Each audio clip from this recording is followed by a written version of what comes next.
Hey, greetings everybody. Welcome back. I'm Griffin Gaming RPG. Today is what's today? October the 12th. Thursday. Almost the end of another week, and we're back for another week of Star Citizen this week. Instead of This Week in Star Citizen, we're going to be doing talking about a lot of stuff that's been going on over the past week. As we've been getting closer and closer and moving closer and closer to CitizenCon, we've been just getting inundated. You know, folks, we started a few weeks ago talking about the feeling of the desert, the fall desert, that nothing was coming out from Cloud Imperium and that things were quiet, and well, not just with Cloud Imperium, in the gaming industry, period. And then all of a sudden, the avalanche, the waterfall has struck, and we are just getting stuff, plenty of stuff leading up to CitizenCon. Even if there is no ISC and SCL, we're getting information, which is awesome. I want to say hi to everyone who's here with me on a Thursday. I know Fast Cart's out there, Pops in Space is out there. Update on his lunch break again, eating a sandwich, sitting in with me. Thanks for joining me, buddy. I know you're making an effort and a sacrifice to be here, and it's greatly appreciated. This is going to be an abbreviated show today. I've got to leave in a little bit. I can't stick around for the full 2 hours, so I'm going to be actually waiting on a phone call and a text, and then I got to Zoom. So I'm going to try and get this done within an hour's time. I'm expecting to be here for an hour, but I think that's cool because even though we've got some stuff to read, I think I can get most of it in within that hour's time, and I definitely want to give you guys an opportunity to come in. We've only got one more week before CitizenCon. It's scary to think CitizenCon is next week. We're 9 days away. Was it today's the 12th? So that's 9 days, 8 days, 9 days. 9 days away, 8 days away, 22, 21, and 9 days away. Okay, yeah. So we're not that far away from CitizenCon, and I'll be doing a show next Tuesday. I think I'm going to do one Tuesday, but after that, that's it.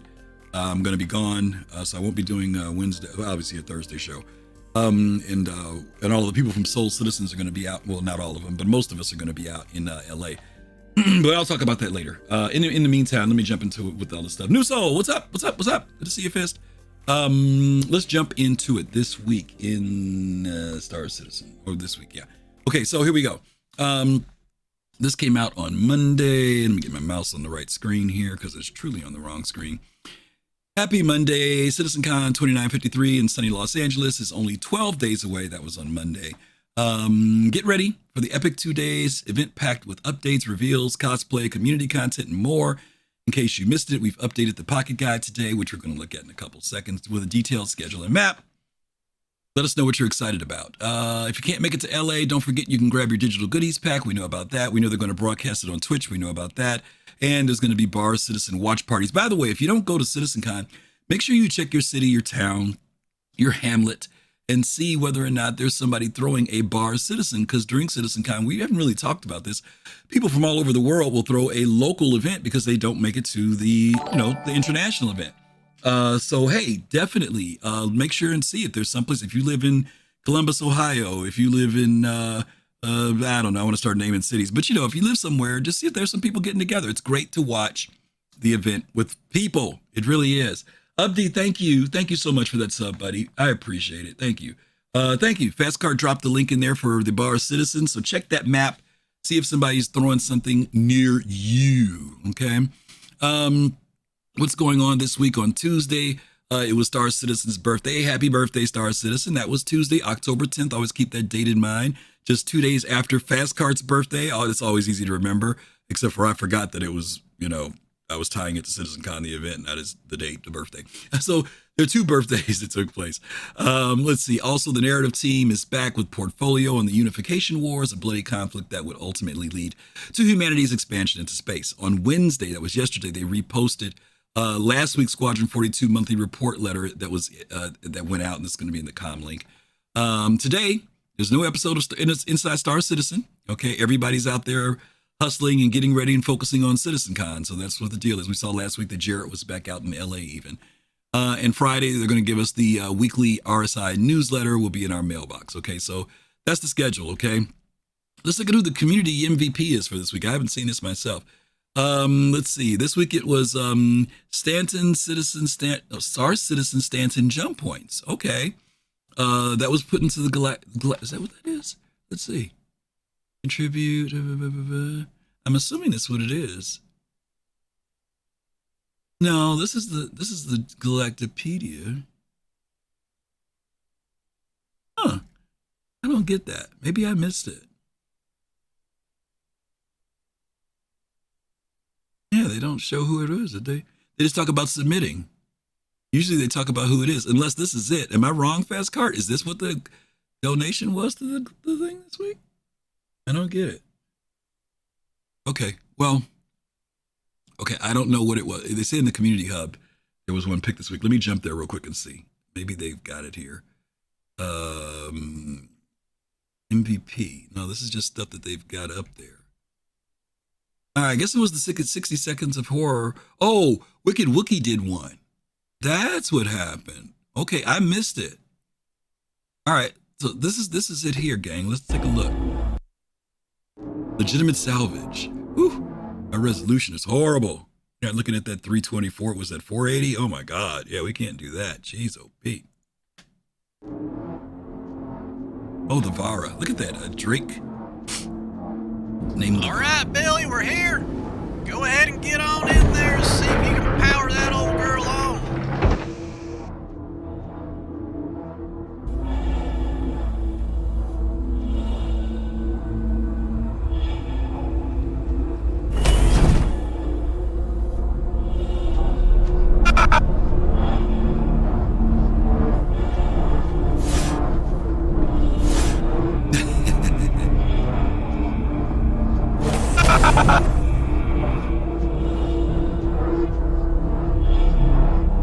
It's the last link on the page. Okay. I'll go back and look at that link I've seen. I still want to look at this though.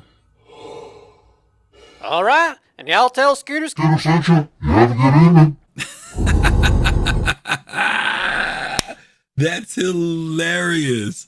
That's hilarious. I love it. I love it. I love it. I love it. I love it. Okay. Very, very good. As always, Wicked Wookie entertains. So yeah, okay, so here we go. Yeah, the ideal background for your 6-second horror community. I don't know, Fast Car. I don't see what we're talking about. But anyway, Wicked Wookie stopped by last week and told us that he actually got an offer to work at CIG, which is amazing. Congratulations to him again. But he, obviously he's got to move, and he wasn't up for the moving. So I know that's a big decision to make. So anyway, that's this week in Star Citizen. Like I said, I got to speed through stuff this week because I'm not going to be here very long. Okay, Squadron 42's monthly report. I did not get a chance to read this, and because of my limited time, I don't want to just pick and nip, what do you call it? I don't want to cherry pick stuff out of here. There's a lot of information here. Okay, if I have time, I'm going to come to it. I'll come back to it. Because I don't want to ignore this because the idea of Squadron 42 is really on people's minds right now with CitizenCon coming, and there is stuff here. And usually there are hints and clues that are in here that will let us know how the progress of that is coming along. It's also interesting that this is a much shorter report. Did you guys notice that? I will say that without even reading it. There's not a lot here. Normally this thing runs a very long distance. And even though all the categories are here, the AI tech is probably the biggest one. Yeah, these other ones aren't that big. Maybe I have time to do this. Let's see.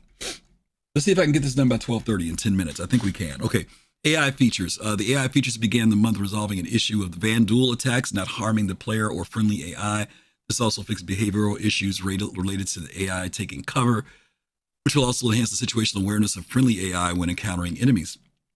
The team began providing animation support to cover transitions for each of the in-game factions. Issues were addressed with attack and defend areas to ensure that AI units correctly advance or defend a designated location. Significant progress was made on a key battle, with the team implementing behaviors to allow the enemy to learn from the player's actions. Wow. These learning behaviors will prevent players from exploiting specific actions to win. Good. Can't get a meta out of that. The team also exploring design tweaks in the battle to enhance the overall experience. Throughout the month, the animators concentrated on improving male to female retargeting to ensure that female Marines move naturally during combat. They also continue to provide animation support for crouch locomotion. Now, when players adopt the stealthy playstyle, and AI buddies will follow their actions and crouch accordingly. Okay, very cool. Those of you who play stuff like Rainbow Six and stuff, you'll definitely appreciate that. I know I'm going back in the clock talking about Rainbow Six, but you get what I'm saying. I would later be really interested to find out, I'm not saying this in a negative way, what the difficulties are between the male frame, the male character and female character, because they always have to give special attention to each. It's not like you can fix one and the other one is automatically stuff happens. I mean, other than scale and stuff like that, I'm really curious as to maybe when we see the Star Citizen documentary, we'll see what the hurdles were for them doing that. Let's see. Hey, what's going on, prisoner? Good to see you. AI tech. This is the other big one. Continue developing various features throughout September, including voids in the Apollo tool, and began focusing on performance improvements and polishing existing features. For voids, y'all remember that? Those are the little creature things they came up with, the birds and rats and stuff. The base structure that allows the designers to define void states, wandering, fleeing, idling, dead, etc., and transition between them was implemented. These transitions contain rules, including when they should be selected and the animation data, such as birds taking off and landing. Iteration was also done on suitable physics properties for void agents and need to be affected by gravity to walk on terrain. The team also added health components to agents so players can damage and potentially kill them. For the Apollo subsumption tool, I didn't know that's what they call the subsumption tool. The team completed an error reporting panel that will provide detailed information on behavior issues. This will help the designers to catch problems sooner and resolve them more easily. Various quality of life improvements requested on the designers were implemented too. Performance improvements were also made with the team, looking closely at systems that impact performance on dedicated servers. For example, the optimizations were made on how navigation islands compute after parts of the navigation mesh are regenerated. For navigation volume, code was cleaned up and event dispatching was moved to the update job, which better distributes to multiple threads.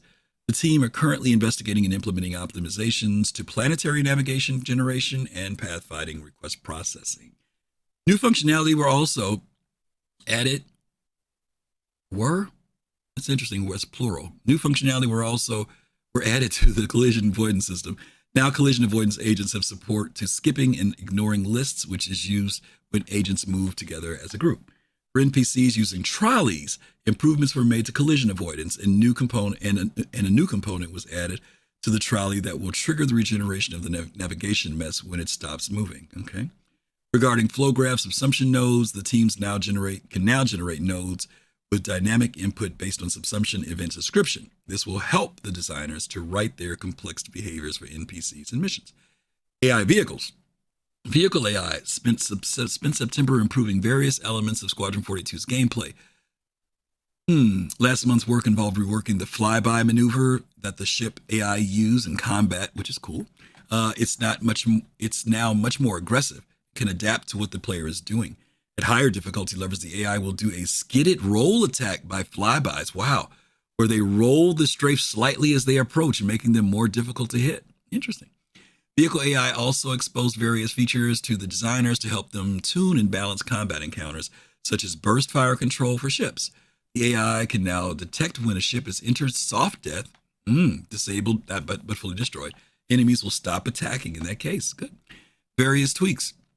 Improvements and updates were also made to enhance the overall game experience. Animation. The gameplay animation team spent the month working on weapon first selects, a key combat encounter, the military pilot multi-tool, spec ops cover animations, female animations for missing player interactions, and fixes for the firing range's security behavior.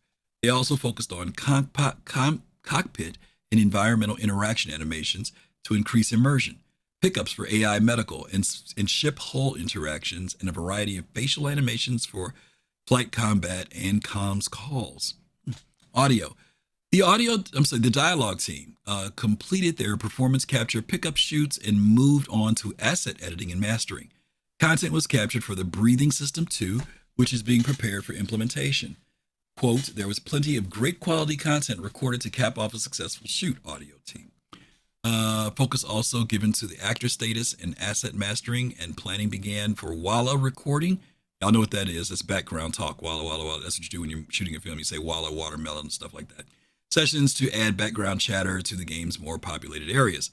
The SFX team continued efforts to fill environments with ambience in line with their sprint milestones. The game's weapons are currently being implemented with relevant sound effects, and the first audio passes on in-game VFX began, such as lightning strikes. Woo, very cool. The tech required to implement sound into cinematics was also completed, with the team breaking down the effort requirements to Chapter 1 to bolster the impressive cinematics with impactful audio. Code and tech work continued on the Wallace system, and numerous bugs were fixed too. We got to give credit to the audio team. The more and more we've been playing these last patches in particular since 3.18, I've been hearing just tweaks and improvements to audio. Audio is becoming much more distinctive. I think I mentioned this a few weeks ago, when you're in certain ships, you know what ship you're in just from listening to the engines and the sound of the ship. There's just flight sounds when you're going through atmosphere. Sounds I've noticed recently at bases when I've been out looting. I'm hearing the wind outside beating against the building, or sounds of metal rattling, things like that. So shout out to audio. They do not get the praise that we get for visuals. We can see visuals a lot of times. It's right in front of us. We can come in the verse and see that the colors look different, but man, the audio stuff is they're just kicking it out the park. Especially if you're around those early days where everything sounded like it was in a tin can. So these guys are doing an amazing job. The engine on the renderer transitions toward the final version of Gen 12 continued. This included enabling the render graph, which can utilize the GPU better with less CPU cost. The team also removed several legacy GPU access APIs, including map and write discard, which won't be supported by Gen 12 due to low-level code complexity. By the way, they've been talking about this.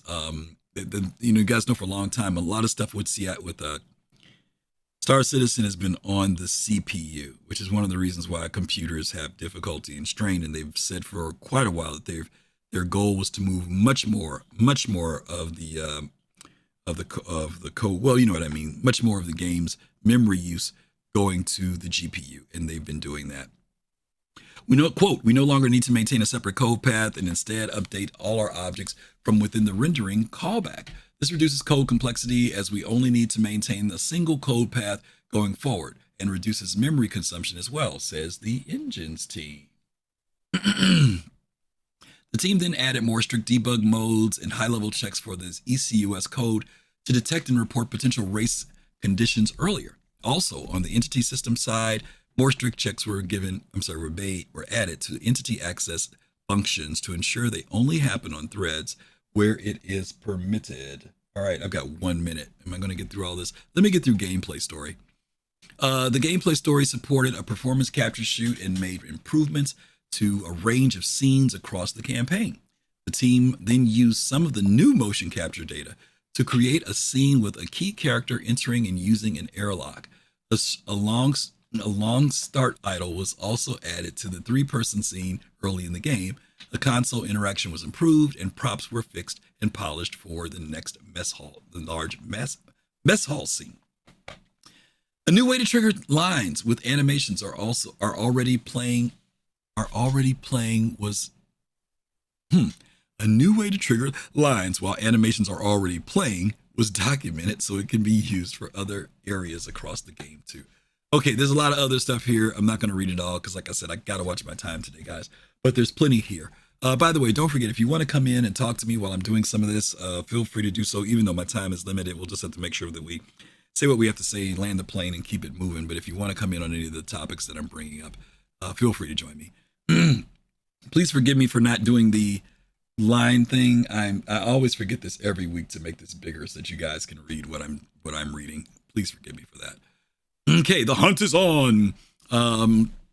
Is this the hunt is on? Is that what it's supposed to be? I think we're supposed to be on the hunt is on. Yeah, the hunt is on. No, we're not on the hunt is on yet. Are we on the hunt is on? Yeah, we are already. Yeah, okay.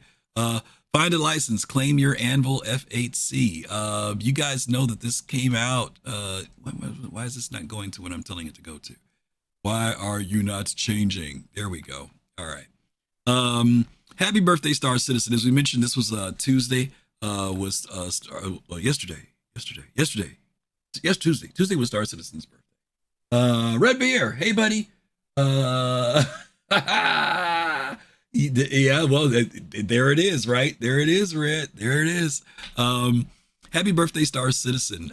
It's Star Citizen's birthday, and it's shaping up to be the most epic yet. Today, we celebrate the incredible journey so far, and more importantly, all of you who have made the share of the universe possible. From the solo Aurora pilot all the way to the fully crewed fleet, you are the reason we are here today as a toast to all of you, we're unleashing something special, the most formidable solo heavy fighter in the verse, as infamous. Now, that's an interesting statement, because there are some people out there challenging whether the F8C is the most formidable. I was talking with GoMob last night, and he was saying he still thinks that his warden, his Aegis warden, has a little bit more oomph behind it. And I think the Harbinger may give the sucker a run for the money too, but we're going to find out. I'm sure there are going to be plenty of people. They're going to be, well, the F8, yeah, but we don't have the F8. You know that, prisoner. It's only the NPCs have that. But you're right. The F8A is the one that is the top of the cherry there. You're right about that. As originally conceived, for players to secure one of these magnificent birds outside of the Chairman's Club rewards, they would first have to complete the upcoming Squadron 42. However, here it is. Over the last few years, you salty scalawags and industrious ship hunters have proven adept at stealing and piloting F8s during the appearance during Invictus. So, in a nod to your unofficial mayhem, we decided to officially unleash the storm on the verse. With CitizenCon coming the 21st and 22nd, what better way to count down the big show than by bringing you some good old-fashioned fun-filled action? With that said, unless you're a member of the Chairman's Club with an F8 already snuggled cozily in your hangar, it's not going to be easy to get your hands on one. You're going to have to earn it by locating a special license, and once you get your hands on one, watch your back. This is going to be the hottest ticket in the verse. Happy hunting out there, and remember to tune in to CitizenCon in less than 2 weeks. Now, let's get through this real quick. I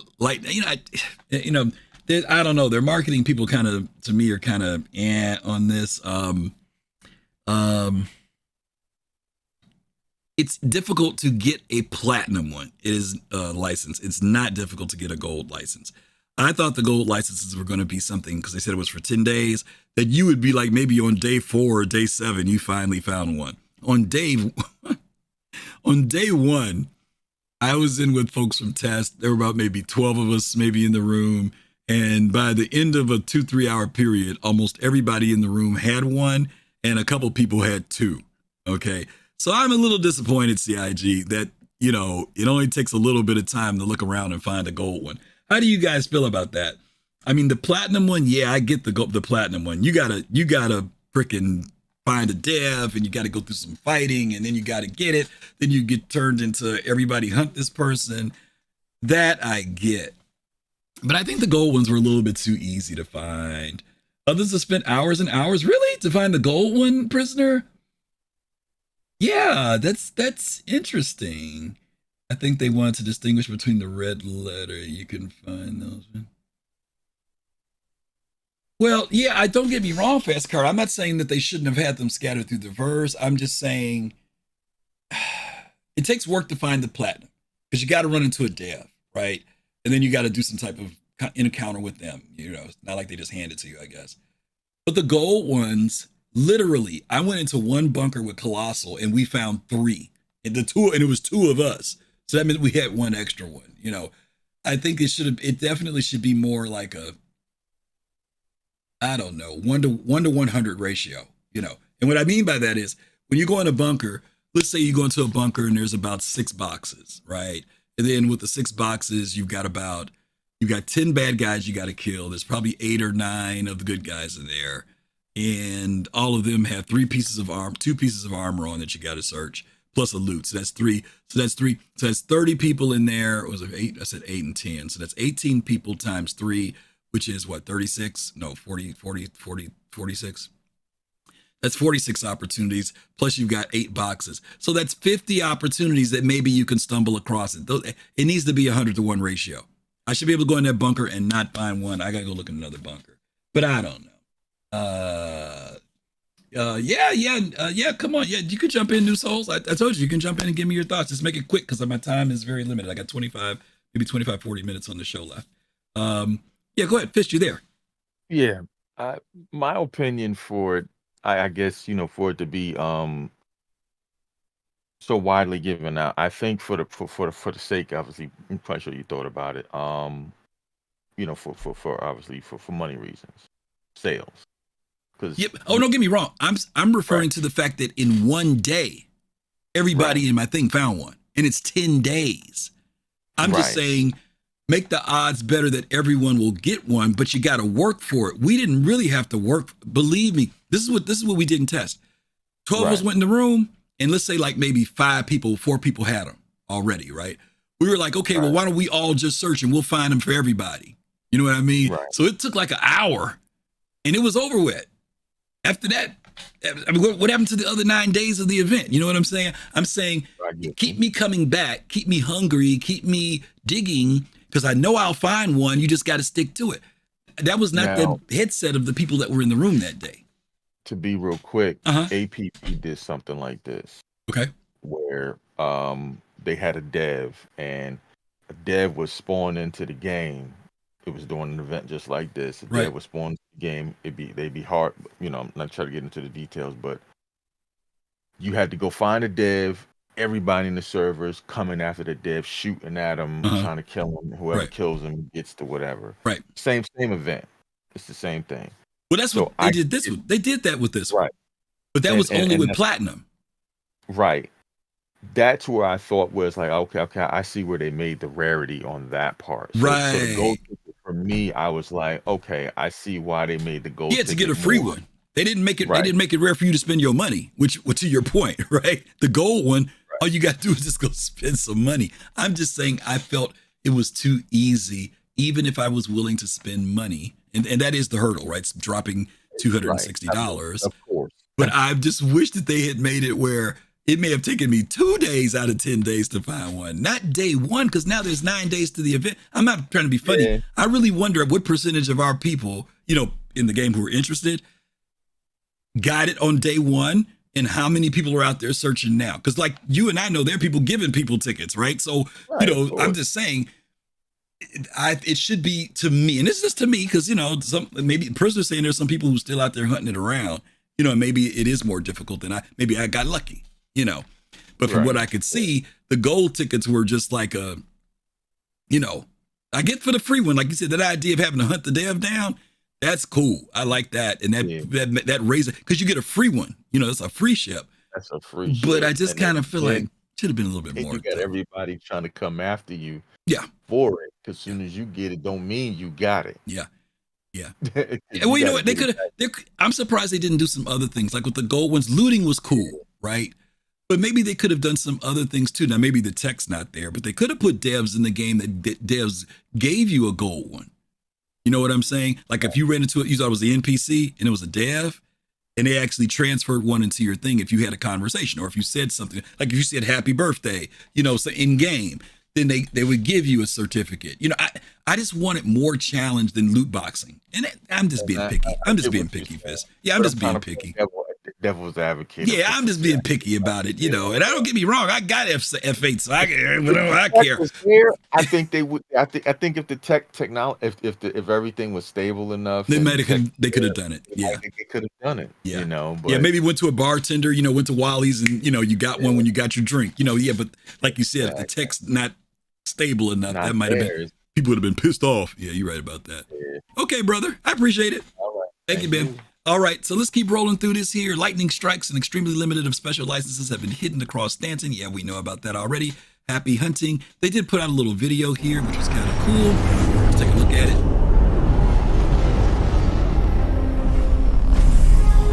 Who's here? Watch your back now. Captain Jones. What's up, Cap? He's close. Admiral! He better be.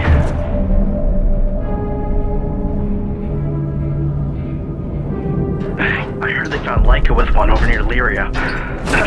Took 15 roughnecks to bring him down. Everyone after these things is really out for blood, huh?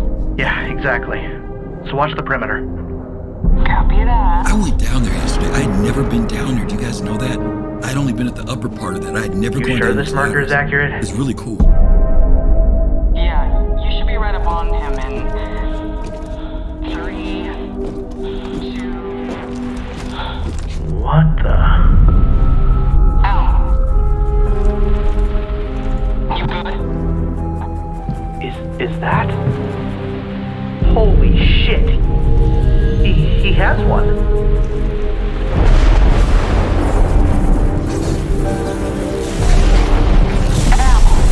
Ow. I'm here. Wait. We're good. Wait. No. What's wrong? The marker. It's on you. What do you mean? Everyone knows! Get out of there! Now!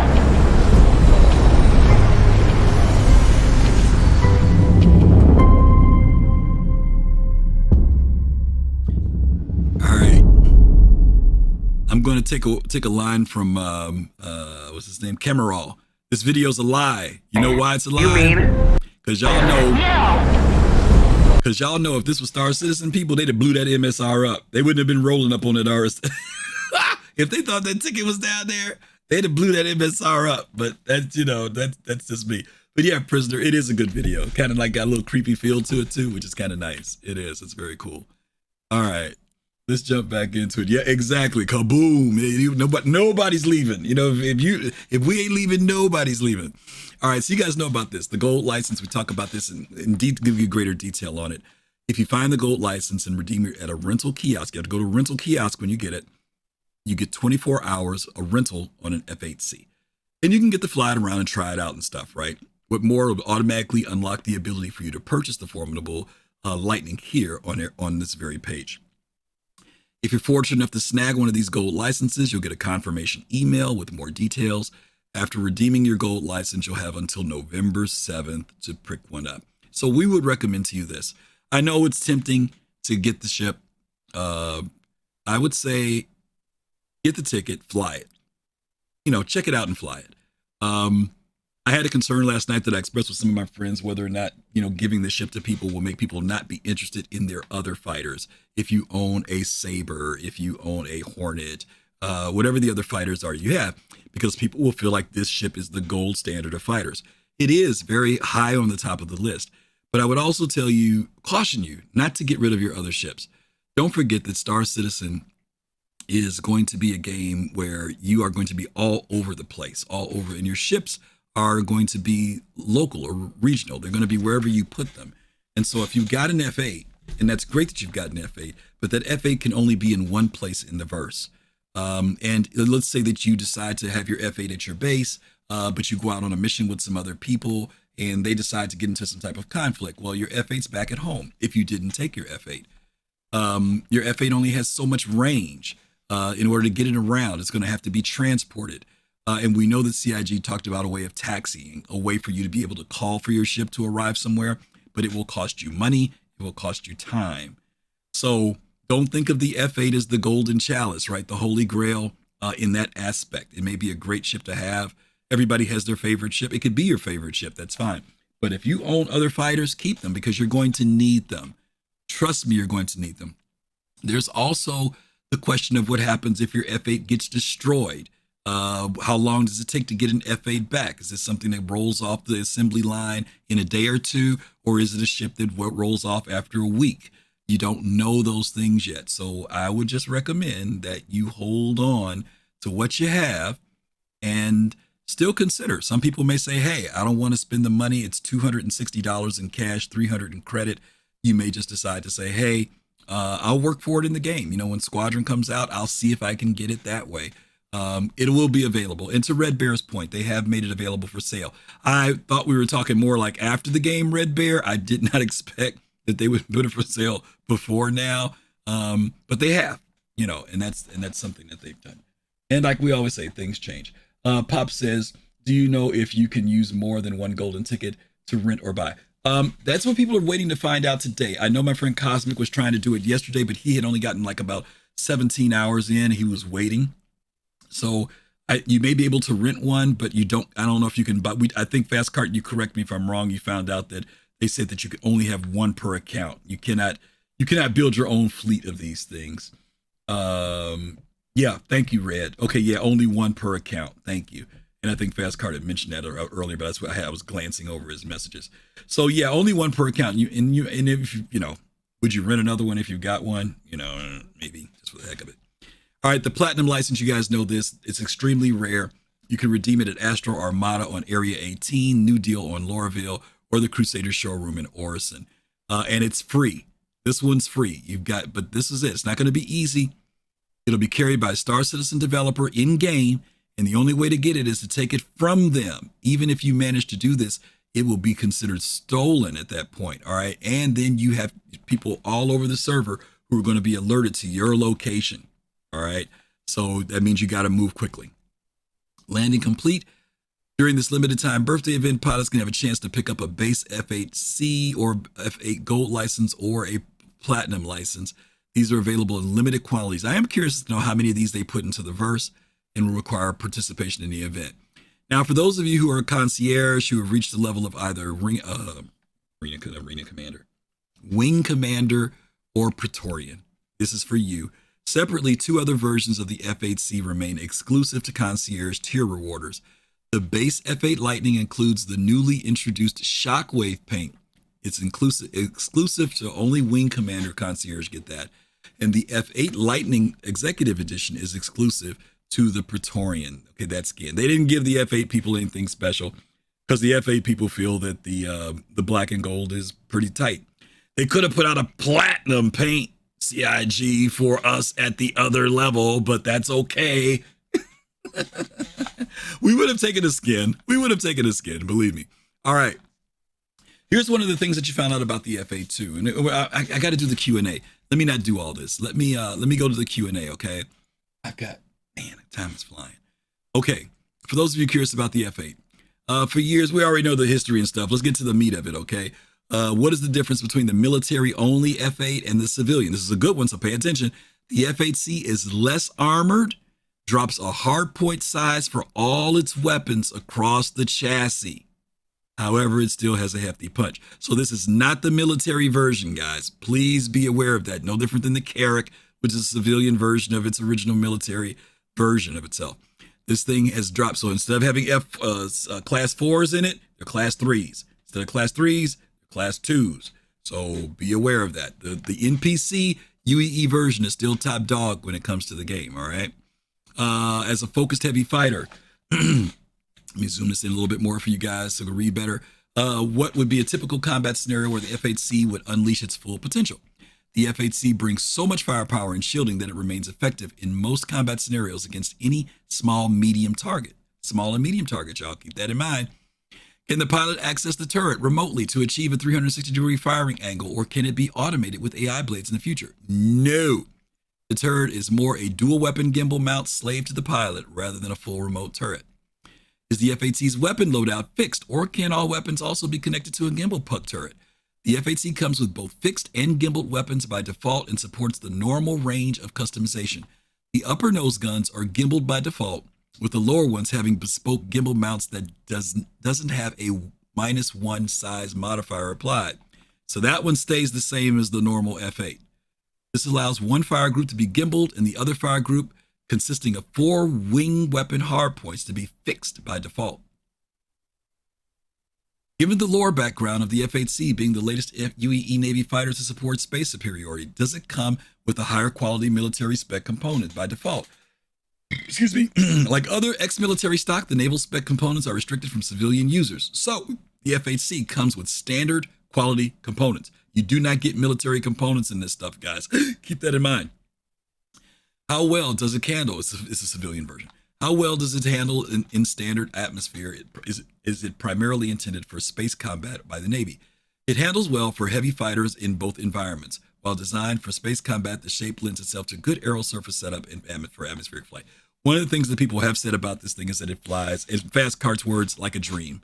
Flies very well. So that's good for folks to know, especially if you're not that great of a pilot. That thing really, really flies good. Is it gold standard? Or can we expect further iterations and updates in the future? Is its current balancing final? It is not gold standard.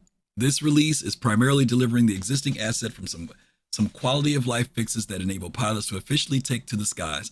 Instead of relying on stealing NPC ships with bugs, balancing, as always, is iterative, and we expect to make further changes on the following patches after release to ensure our vision matches the results. Once Squadron 42 releases, there will be a further revision to the assets to bring the full gold standard up to. So in other words, you can't yank components and stuff out of it, guys. It is still, the previous state. Now, I'm not surprised about that because I kind of think like they gave it to us and it's not in its fullest form.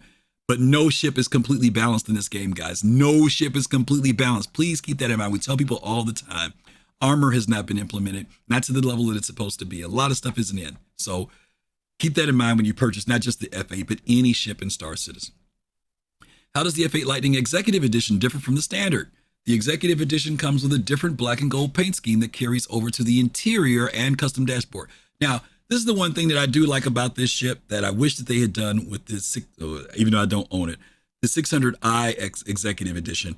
I want CIG to make, if you go to that level and get those ships, there'll be something different, not just a paint, but the interior of the ship should also reflect the fact that you've reached that level. That's just me having a vanity thing, but a skin is a skin. And I want to see the detail and the work that says this is why this thing stands out against other ships, okay? Let's see what else is here in New York. Yeah, one more. Does it come with any sort of storage capability for a parcel box or personal weapons and armor? The F8C is a fighter, so it does not have spaces for boxes. In the future, it will be updated with personal weapon storage and physicalized inventory locations. And you guys know that fighters like the Aegis, Gladius, they have the, the gun racks and things like that where you can put in. They're going to do that later. Does it have an ejector seat? Yes, it is not Drake. Does it already have an access to the latest ship combat feature plays like Master Modes and Arena Commander Experimental Mode? The F8 is available in Arena Commander for owners, but has not been converted to Master Mode, so we cannot test the flight mechanic with Master Mode yet with this ship. How many versions of the F8C are there, and are they all available through ongoing birthday event? There are several versions of the F8C. Not all of them are available to be earned or purchased, though. We already talked about this, all right? The base one can be gotten with the Shockwave paint if you're Concierge Wing Commander. The Praetorian gets the Gold Executive Edition, and during the limited birthday event, you get a chance to pick it up with either a gold license and you have to pay for it, or a platinum license and it's free. I'm just abbreviating all that, guys. Let's see what else we got. Which size landing pad does it use? The F8C uses the small landing pads, just like the Vanguard and the Reliant. Didn't you say the F8 Lightning C will only be available? Check this out after Squadron 42's release.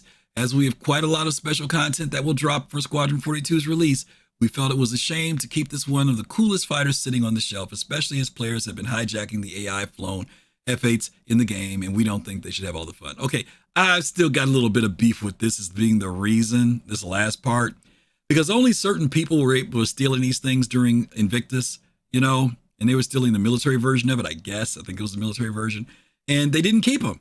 It's not like they kept them. They had a day or 10 days or 7 days or 3 days to fly it around. I wasn't mad at nobody because they stole it. I thought it was cool. If I saw one, I'm like, hey, that's pretty cool. They stole one.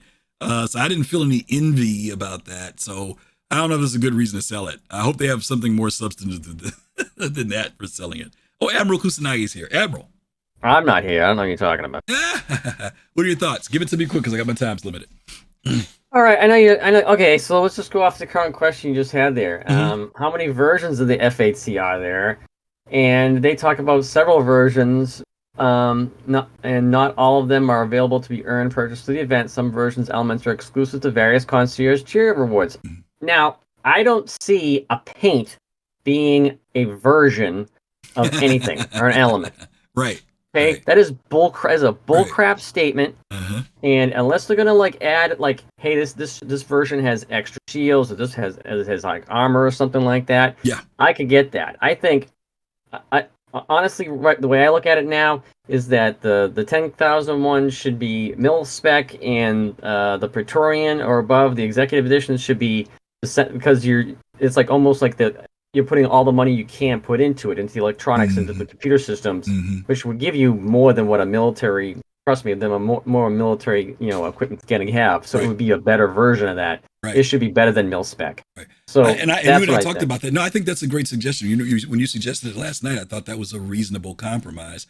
If people can buy it, then they're buying the civilian one. But if you reach the other levels, you get the military. I am curious, though, Admiral, as to how many people, and I think I mentioned this last night, I am curious as to how many people have reached wing commander level, because I'm surprised at how many people I've heard. And I don't mean to say this in a bad way, but long time ago, when someone said they were like wing commander, we were all like, ooh, ah, that was like a big deal. Now people say, oh yeah, I'm wing commander. And it's like, you hear crickets, right? It's like, it's not a big deal anymore. So I'm really wondering how many people have actually reached that $10,000 donor level, and I'm saying that because now I'm going to be curious. Let's say that they went the way that we're looking. I'd be curious to know how many of those military grade level ones are in there. If it's a small percentage, then adding those military spec ones in there wouldn't be an issue. You know what I mean? In the sense of balance and playing against other players. For any org, I mean, how many 10,000 people are 10,000 in a 50-person org, or how many in a 1,000-person org? So yeah, you have the scales that go up. Yeah. But the fact that they just sold like about 7,000 of these within the last day. Yeah. You know, they made almost $1.8 million. Yeah. I mean, that's a lot of F8Cs out there. And they're It like, hey, is. this is the meta right now for every medium and heavy fighter. Yeah. Now, light fighters can still, if you're a good pilot, can still take this thing on and take it out. Yep. But I don't understand why SIG would put such a. And I heard from one of the chats today is that you can upgrade the weapon systems by taking, I don't know, I think it has to do with, it must be like the pylons where you could take something off and then you can add something on, but you can upgrade the weapons to a higher level than you, or maybe even like add weapons that weren't supposed to be there, like an additional rack. So I know that you can, I mean, you know, you already know the thing about if you take off gimbals and go to fixed, you go up one grade. I think that what they're saying is on the other one, you know, the other one had size 4s on it. And if you took those off, you could upgrade that even higher. So it's still one grade down, even if people decide to go completely fixed on it. We'd have to see. You know, let's treat it as a science thing and let's see what can be done, because I don't know.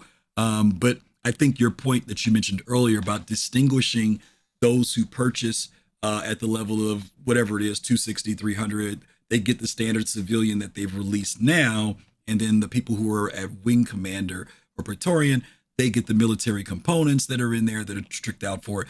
Because to your point, because like you said, let's say you've got an org of 50 people. And like you said, out of 50 people, you're not going to have 50 Wing Commander level people. You may have 3 or 4. It doesn't throw the balance of the game off that much. You know what I mean? If you've got those people coming in. I'm just curious as to how many are out there nowadays, because like I said, becoming Wing Commander now seems to be not a big deal like it was 6-7 years ago, you know. But I think your point's a good point. If they're going to talk about having, you know, different, like again, more elements or versions, that's more than paint, and it's a cop out, and they need to be more specific if they're going to open this up from what Concierge think they had, like an exclusive rights to it, and not so much exclusive rights because everybody knew the Squadron 42 thing, and that was okay. That was, you know, specifically to me. Right. But you know, like putting your time and effort into the game, learning the game, you know. Exploring the RPG, and of course you get veteran benefits because of that. But the whole idea is I need some type of like assurance from SIG saying we respect you and we respect the amount of money that you put in the game to give you something a little extra besides some paint. And that's all it is. Yeah, I think paint's not a big enough to agree. I agree. Paint it got to be beyond paint. I agree with you 100%, right? Okay, thank you, Admiral. Appreciate that, brother. Good stuff. All right, good stuff. I'm in agreement with Admiral on that one. Okay, let's see. Last one. Do we still get the opportunity to earn the F8C Lightning in Squadron 42? Those who play Squadron 42 may earn a number of bonuses that can carry over into Star Citizen, including getting an F8C. That's still one of the things that could happen. Okay, so they said there are a number of bonuses. So we'll have to see what those bonuses are. We know some of it ties into being a civilian and some certifications and stuff like that. So we'll have to see what that is. Okay. All right. But that's it on that one. Okay. Let me see what we got in chat here. We got a whole bunch of folks in here talking. Holy moly. You guys are going. You'll never get that. Complaint. Let's see. I don't know how people even bring this up. It's nothing burger in my opinion. Sorry for the long link. That's okay. It's a long link. It's a bug. I remember when the Super Hornet was with 8 guns and half of them were like size 1s. Yeah. A number of Wing Commander level people I know complained and thought it was about the day that changed his mind. Yeah, you know, I think that here's the deal. A lot of things with CIG guys has to do with communication and the way they communicate things. Okay. And I can tell you why some Wing Commander people and people of other levels might have felt a certain way. People in the Chairman's Club got a letter the day before or 2 days before, right? Saying that the birthday was coming up, but that there was something special coming for people at that level of the game. And so right then and there was already the feeling of, oh, maybe they're going to give us the F8, right? And so this went out to Chairman's Club members now, okay? Not to the general public. It went out to the Chairman's Club members. So Chairman's Club members thought that there was going to be, and you have to understand there's some psyche behind this, guys. People who've been a part of the Chairman's Club and Concierge have been told for years, that there's going to be a focus on them, that they're going to give them little special perks and things like that. And it hasn't happened very much. There's only been a couple things that have come out that have been like a way of saying thank you to them. Now, mind you, I want to say this very clearly. People who've given money, you give money because you're supporting the project, right? And like anything else, when people do something of generosity, You do it out of the goodness of your heart. Sometimes there's reciprocation, something comes back. Sometimes it's just the fact that you just did it and it gives you a warm feeling of what you do, okay? But CIG stated that we're going to put more focus on the concierge people, not giving them anything over other folk, but that they would, show some form of recognition for what these people have done. And so over the years, the only thing I think that's happened so far is they upgraded we get our own little concierge store, which is basically, here's a way to spend more money. That's okay, but they do give them a discount. Concierge people get a discount for when they purchase certain things, not everything, but sometimes they'll say, if you're concierge, you get 10% off. You get whatever the deal may be. Special sales go on, things like that. So there are things that CIG has done. But I think that by them putting out that letter to the concierge people, considering that there's been this feeling of, they really haven't done anything, when people got that letter, obviously that letter drove a certain amount of hype for them. And they're like, oh, something great is going to happen, and then they put out the little diagram. If you guys saw it, there was a 3D hidden image of the F8 that was there. So that made people think it's got something to do with the F8. Some people jumped all the way to the fact that they're giving us the F8. Some people said it's got something to do with the F8, but there was an image of the F8 in this image that they sent to people who are in this chairman's club. So of course the day comes out, we get to the birthday, and what do? They release a paint. Some people were like, hey, cool, we weren't expecting this. This is great. I was like that. I was like, hey, cool, they gave us a paint. And I kind of said, okay, they're kind of hyping people up, getting ready for CitizenCon, right? And then later in the day, there was a content creator who put out a meme that showed that the F8 was being sold in the concierge store. Well, that stirred a whole nother hornet's nest up, right? And people got all worked up about that. People went and said, there's no F8 in the concierge store. No, but they're not selling it. They're not selling it. So take that into consideration. That was also going on. And it was at the wrong price too. It was like for $510 or something like that. So that was another factor that got it going. All right. And then CIG toward the latter part of the day decides to put the F8 on sale. And they put it on sale for everyone. Now, at that point, that's where the sales got knocked out of people who were concierge, because those people at that level, they had received notice that something was going to happen. And this is what it said. It didn't say that something was going to happen for the community. The letter said specifically something's going to happen for owners. Okay. So owners were already, some of whom they got that paint and they were like, that's cool. That was me. I was like, oh, okay. They gave us the paint. Other people were like, is that all? They just gave us the paint. We didn't get the ship. So you got those type of things going on. Then they decide to release it to everybody. And so now the specialness of that kind of got deflated for people. Okay. So that's how some people felt. So I want you guys to understand it. I know for some people, it's not a big deal. For other people, their expectations may have been in the wrong place. I've always said, and I said this last night to a group of people, if you spent money on this game for the sole reason of aspiring to the F8, you put your head in the wrong place. If you got to the F8 because you just supported the project and you got, like I got there unexpectedly, I never thought I'd get to the point of being able to have an F8. It was just because I was supporting the game over time. I've been in here since 2013. So 10 years of giving them money, $1,000 a year, you get there, right? Without even trying. It's a no-brainer. If you're subscribing every month, you get there with no problem without even trying. But there probably were some people out there who gave toward the project. Maybe they got to 8,000 and they said, ooh, man, only another $2,000 and I could have me an F8. And they started dropping money, right? You're setting yourself up. That's all I can say about that. And, give for the project because you support the project, guys. That's it. Whether you give $10, $10,000, just enjoy the ride. Okay. All right. We got to finish this up. I got through the Q&A. Let's get to CitizenCon because I got to leave. My wife's not here yet. Okay. I got to leave pretty soon. Okay. Here we go. You guys have already seen this stuff. I just want to talk about what's new. Okay. That's the main reason why I'm doing this, is to focus in on what's new. I think I had downloaded this already. Let me see, guys, if this is in my download still, because if it is, I can make it bigger than what it is. Yeah, I think I can. Let's see if this is that big? Is that readable? Hopefully that's readable to you guys. Supposed to be able to magnify this. There we go. Okay. So we got our schedule for CitizenCon. Day one, doors open at 9 o'clock. I thought it was going to be 10 o'clock out in LA. We got to get up earlier than I thought. Got to get them have breakfast at 7:30 in the morning, 8 o'clock.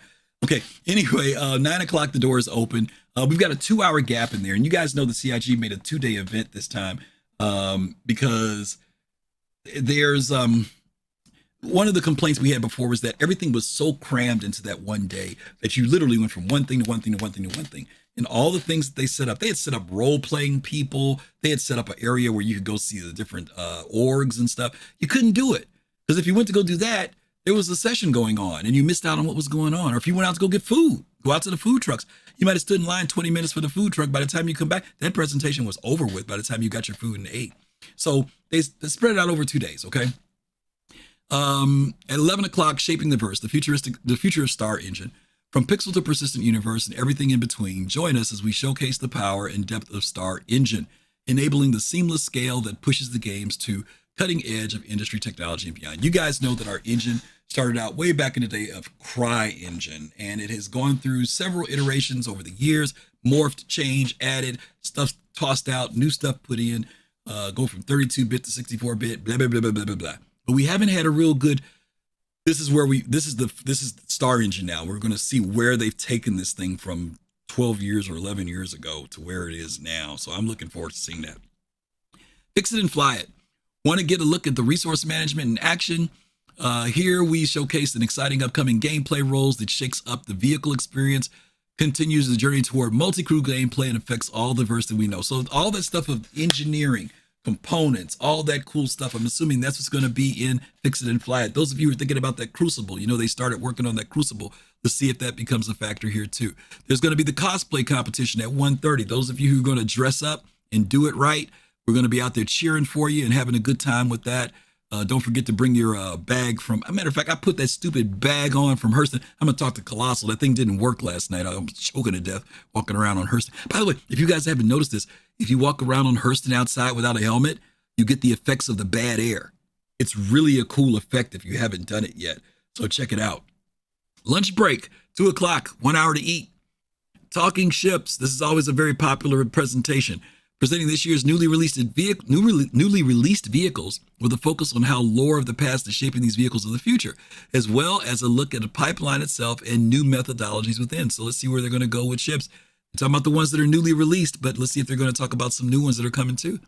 And then Navigating the Universe. Travel with us to the forefront of navigation as we look at the evolution of UI features that help players view, engage, and interact with their surroundings, offering exciting new perspectives on the Star Citizen universe. Can't get more vague than that.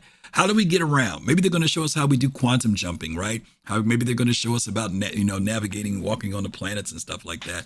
Maybe they're going to talk about the new thing for hover mode. We know hover mode's coming back. Maybe they're going to talk about scanning, right? Scanning, long distance, long range scanning. Maybe they'll talk about stuff like that, navigating the universe. All right, day 2. Up again early, fast card, 9 a.m., doors open. 11 o'clock, character advancement.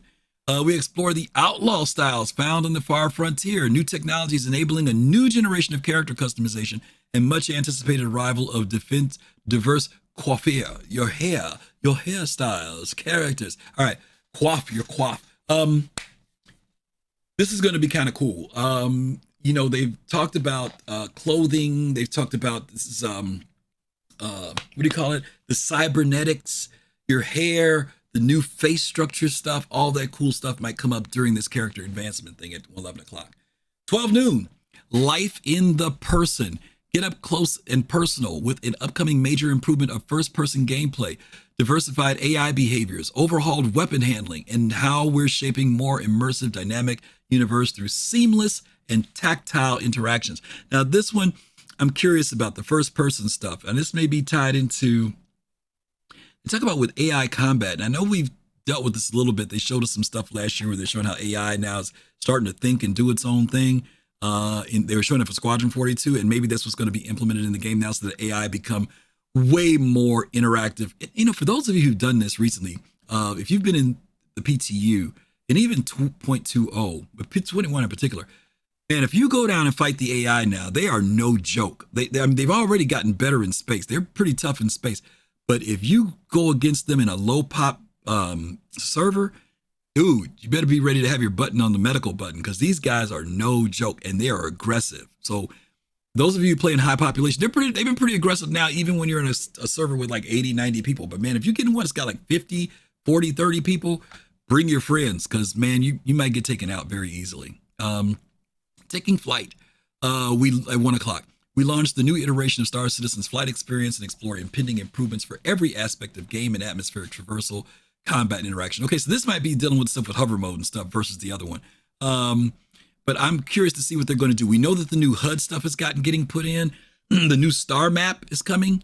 So everybody's looking forward to the new star map. Get off the one that we've had for so long. There may be interactions in relation to our Mobi-Glass, tying in things like that. Can't wait to see what we're going to do for that. That's going to be cool. 2 o'clock, we go to lunch again. 3 o'clock, we live on the edge. We'll delve into living conditions and environments of outlaws and settlers trying to carve out an existence beyond the safety of the UEE megacorporations and other confines of the 30th century. So now, check it out. It talks about things like pyro, right? Settlements, possibly the reintroduction of something. I'm not going to say they're not, because after this, I'm not saying nothing that CIG won't do. But we know a little while back we had Levski, and that was like our first place where you could go and live outside of the UEE environment. Maybe we'll see some stuff for, demonstrations for Nix. Not that they're going to give it to us, but the fact that they're going to be able to show us about this whole thing of building settlements, living, the Pioneer. Ooh, there were rumors about the Pioneer at this particular CitizenCon. Not that they're going to give us the Pioneer, but that there'll be something about settlements and what the Pioneer will be doing. So maybe we'll see more tech involved, what it will be able to produce, the type of places as players that we can build, then the places where NPCs and stuff are going to be. So a lot of good stuff there as well. And then Destination Adventure.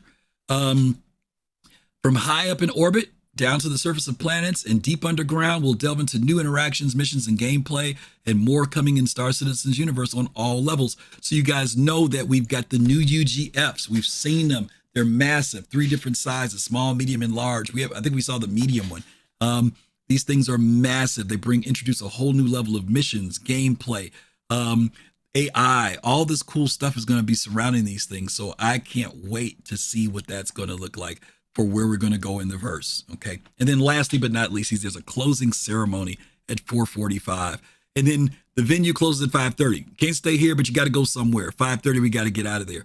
For those of you who have VIP access at 7 o'clock, from 7 to 11, there will be the after party, where we at CIG's LA studios. Nobody knows what that's going to look like, whether we're going to be outdoors, indoors, under a tent, whatever the case may be, in the parking lot, in Chris's office, who knows?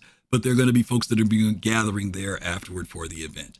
So that's that. Let me show you one more graphic here, and I got to wrap it up. I know I got to wrap it up because I don't think she's here yet. Still, boom, boom, boom, boom. All right, here we go. Here's the layout for CitizenCon this year, gang. On the right here is the Stanton Arena. This holds something like 5,000, 4,000 people, 5,800 people, if I'm remembering the count is some high number. We do know that there's at least, based on the numbers that Xylo said the first week after tickets went on sale, he said it was twice the amount of people that were there in 2019, which would have put them there were 1,400 there in 2019. So that would have put them at 2,800 just a week into ticket sales. So guaranteed 3,000 to 4,000 people, no question about it, how many people have bought tickets to come out to this event. So this arena will hold everybody. Okay. Let's take a rundown. There's what they call the rundown entrance, rundown entrance. That's right down here on the bottom, right here where you come in. This is very cool, where people come in. Ride the Dragonfly. The Dragonfly is back, y'all. Don't know if this is going to be full scale. I thought they said it was full scale. Last time it was 3/4 scale, and it was big, even at 3/4 scale. If it's full scale, even if it's 3/4 scale, happy to see this thing come back. This one's black though. The other one was yellow. So they may have kept the 3/4 scale yellow, which we beat to death and beat up.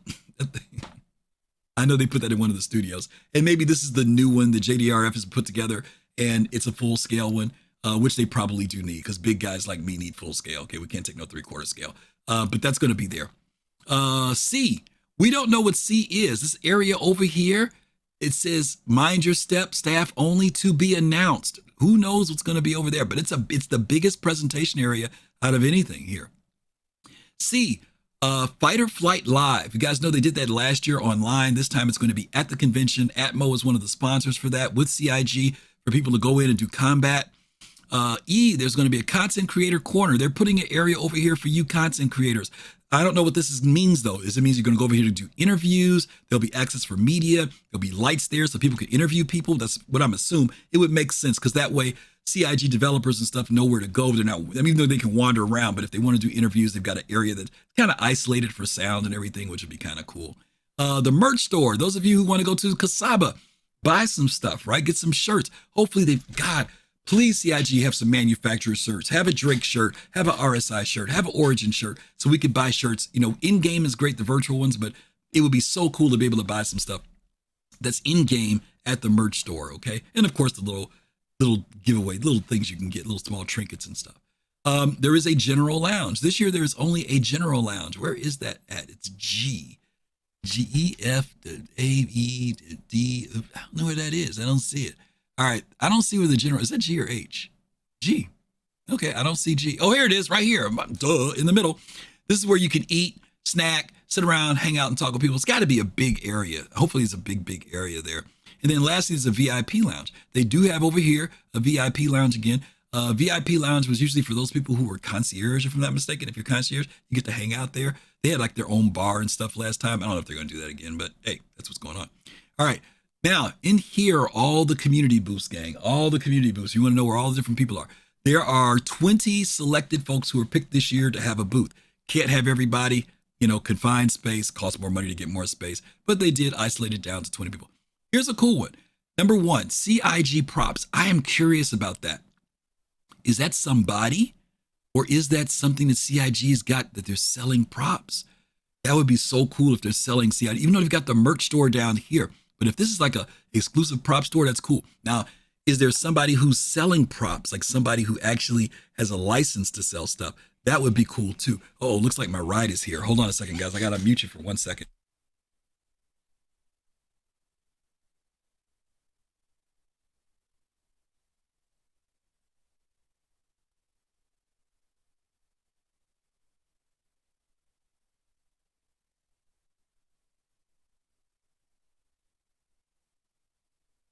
Okay, I got 5 minutes. 5 minutes. That was a warning call. Okay, CIG props. Let me blow through these real quick. Test Squadron, Best Squadron. Test is right there on the corner. They got, look at that. They're right there. They're across from United Space Confederation and Atlas. They were across from Atlas the very first year we did this. So they're going to be seeing the folks from Atlas again. Sigelian with Ultima Energy. He's got a nice big space right down here. Yeah, look at that. Sigelian. HubNet, number 4, they're right next to Sigelian. Cosplay and maker community. Now this is, I don't know what this is. If this is going to be somebody who has like stuff, like if you want to rent stuff to cosplay, I don't know. That's going to be interesting to see what that is. Number 5. Imperium, we know they're org here. They're number 6. They're right across from here. They're actually, yeah, right over here. They got a nice big booth too. Equinox and Vanguard are number 7. They've got a double big booth over here. Number 8, the Corporation, another one of the large orgs here in Star Citizen. Atmo Esports, number 9, right across from the Atmo area. So they'll be able to access the fight or flight area very easily.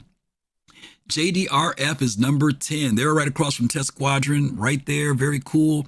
United Space Confederation is number 11, right across as well. 12, Atlas Defense. Atlas Defense is here. Atlas Defense, very cool. Number 13, Soul Armada. Interesting. They've got the name Soul too, just like we have at Soul Citizens, but they're going to be over here 13. I got to go over there and give them a copyright infringement letter. Let's see. The 14, the Tesseract Corporation right there, by the entrance. Look at where Soul Citizens is, gang. Boom, right here. You say, oh, Griff, what's the big deal? The big deal is we're right here where everybody's got to go past us. We'll get to say hi to so many people. You won't have to look for us. You'll, on your way to go get your torpedo burrito, make sure you stop by our booth right there on the corner. Hook a right when you come in, all right? 16 is Quantum Jump. They're going to be right next to us. We'll get to meet those neighbors. 17 is it 9 Systems or IX Systems or X Systems? I don't know which one it is, but they're going to be right next to them, right there, number 17. 18, the Xi'an Workshop. Now, I think this might be that guy, if I'm remembering correctly, there was someone in 2019 who had a booth that would write out stuff for you in Xi'an. Like, you know, if you wanted something inscribed or whatever. So I wonder if it's that same person. 19, the Walkers of Sigma. The Walkers of Sigma. That makes me think of Star Wars, the Walkers, right? But that's a very cool name. They're number 19. And then last but not least, number 20, Asus Republic of Gaming, down here, number 20. When I first saw Asus, I thought maybe Asus was going to be there, but I'm like, it's an org. probably an org. So Asus Republic of Gaming, they're right down there at the end, number 20. Okay. So yeah, that's the layout. That's what's going on. Sponsored by CLX. Asus is a sponsor. Check that out. We know that they take Asus monitors. The Republic of Gamers. Maybe that is what that is. Asus Republic of Gamers is Asus, right, guys? That's their gaming division. I think that is them. Okay. I think that is them. VKB. I've got VKBs. I don't have the other guys. I got VKBs. VKB is a sponsor, and also Toby. Thank you, Red. See, I was right. It was Asus. Okay, cool. Yeah. Okay, and Toby Gaming. So that's it, gang. Okay, that's gonna be CitizenCon this week. Next week. We're just we're close there, guys. 8 days away. 9 days away. I'll be in LA on the 20th. I get there that Friday. Going to be doing setup. We got set up that day to get things ready on Friday. And then I'm going to so look forward to seeing all of you guys. We're going to try to stream with Soul Citizens if we can. If there's good internet signal, we're going to stream from there. But if not, we'll record stuff. We'll put it together later. And you guys can see what everything's about. But I'll give more details on that next Tuesday. Okay. All right. That's it. I got to wrap up. I got to run. Thank you guys for dropping and hanging out with me. You guys are wonderful. Taking your lunchtime and everything else. Thank you, Admiral. I will be safe. I know, Red, I wish you could come, brother. But when we come to the UK, you better come. All right. You better come when I come, because I'm coming. I'm planning on coming next year to the UK. I got to save my dimes and freak my family out and tell them I'm going to the UK, but I'm planning on going. Okay. All right. You guys have a great day. I don't have anybody to stream because I got to run. But you guys, thank you so much for being here. Have fun this week. Keep your eye open for more surprises from Cloud Imperium. There still may be something else that they'll fool us with coming up to CitizenCon next week. So stay sharp. All right. As always, see you guys later. Don't forget Fast Car tonight on Soul Talk, 9 p.m. Eastern time. He'll be on tonight, and you guys can talk more about the stuff, what's going on in the world of Star Citizen, okay? And I'll see you later. As always, peace, love, and soul. See you soon. Take care. Bye.